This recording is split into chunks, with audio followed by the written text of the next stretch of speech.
flattened bodies. They have only a dorsal fin, the one on the top or back of a fish, and a tail fin, but these are fused and wrap around most of their body. Moray eels use their whole body to swim or crawl along the bottom, slithering in a snake-like motion.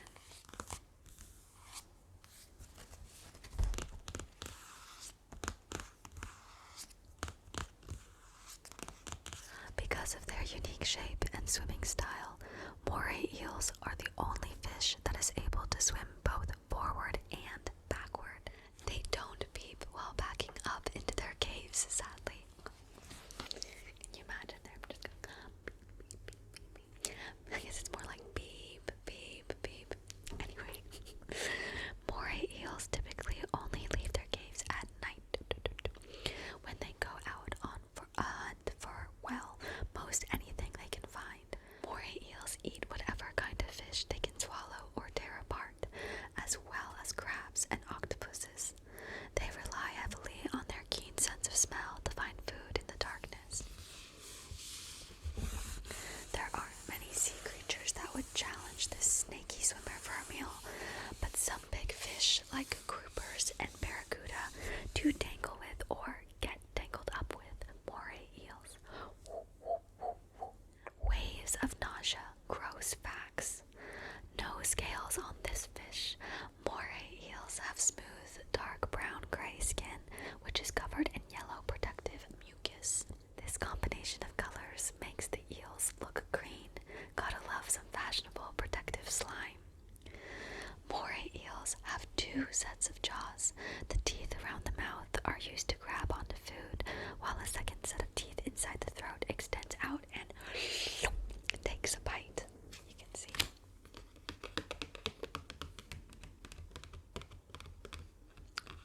Got two sets of teeth.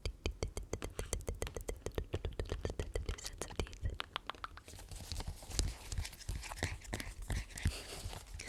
Up next is the harbor seal. Oh, so cute. The harbor seal.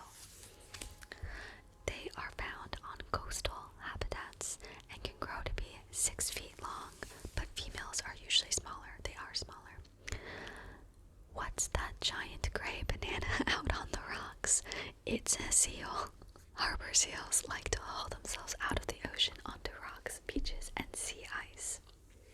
Often they'll lay on their belly or side with their head and tail up, looking as cool and casual as seals can in banana pose. While science still does not know the full benefits of seal yoga, it is thought they strike this pose to dry their head and fins and keep themselves warmer. Seals and walruses are part of a group of marine mammals called pinnipeds, which means flipperfoot. They have a range of adaptations. I just like that word, adaptation. That have allowed them to live in the water. Like a thick layer of blubber fat that helps them float and stay warm. A seal's back flippers are fused at the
It is thought they may get this ability from their food, much of which can glow, but how it happens and what hawksbills might use these glowing powers for is still not really known. Like other sea turtles, female hawksbills crawl out onto beaches to lay their eggs.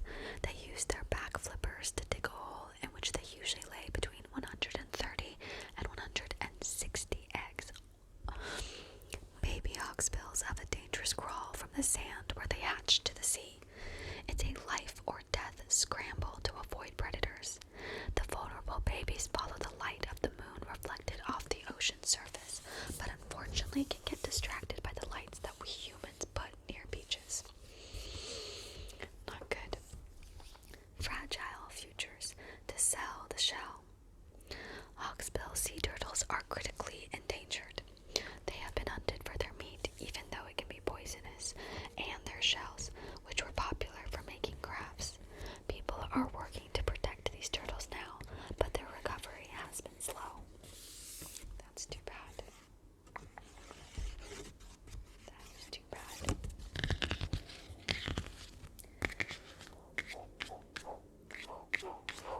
Up next, the humpback anglerfish. It is found in deep sea.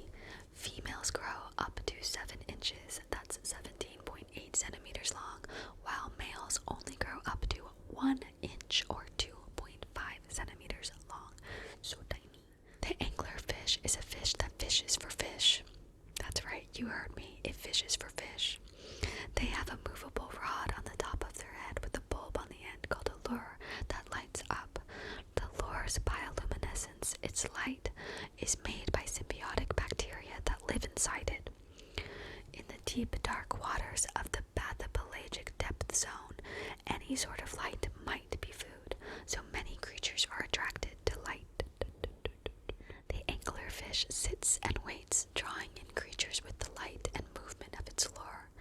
Any creature that gets too close gets gobbled up by the anglerfish's large mouth and sharp teeth. You can see its little tinkle thing. tinkle fishing rod.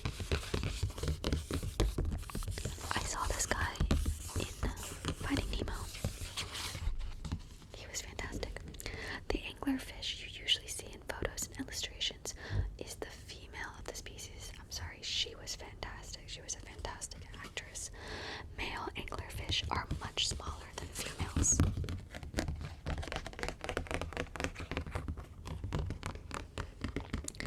The males have sharp senses that they use to find females. The male humpback anglerfish sniffs through the dark waters. Can you imagine? Like, you're just like a lady enjoying your day, and then the male counterpart of your species is like, and like finds you. God, like give me some space. Anyway, they sniff through the dark waters looking for female mates, moving from one female to the next over its lifetime. Wow, and they're players. Like many deep water fish, humpback anglerfish have soft, watery bodies to deal with the cold, high-pressure water around them. It can also expand, especially for a good meal. Humpback anglerfish don't eat often, so they'll take what they can get, even if lunch is much bigger than they are. Their stomachs expand to fit big meals like deep sea eels. For the anglerfish, each meal is a rare treat, so they are happy to stuff themselves. Fun fact, in other species of anglerfish, the male permanently attaches itself to the female, fusing with her body. It's a bit of a clingy relationship. Here is a picture of that. He just sniffed her right out and then just fused himself to her body. Lastly, we have the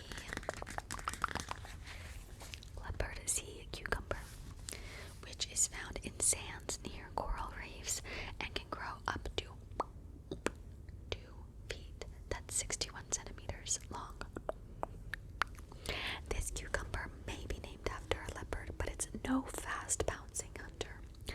It's more like a slow lumbering vacuum cleaner.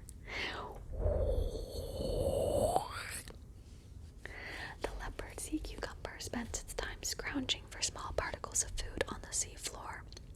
It uses its many flowery oral tentacles to pull sand and food into its mouth and then poops out clean sand behind.